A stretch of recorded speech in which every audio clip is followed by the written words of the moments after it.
আসসালামু আলাইকুম। ওয়ালাইকুম আসসালাম। আপনার নাম? জুলফিকার। বাড়ি কোথায়? নিরামিষা।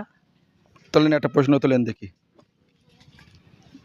দেখা যাক আপনার কি প্রশ্ন পড়ে, দেখা যাক। আপনার পড়েছে, কোন নবীকে নমরুদের অগ্নিকাণ্ডে ফেলা হয়েছিল, কিন্তু সেই আগুন সেই নবীর জন্য ফুলবাগান হয়ে গেছিল?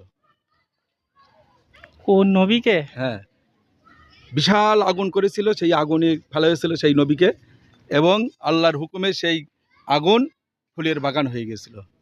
ইব্রাহিম নবীকে। হ্যাঁ, ইব্রাহিম নবীকে। আলহামদুলিল্লাহ, সঠিক উত্তর। আপনার আব্বার নাম কি? ইব্রাহিম বিশ্বাস।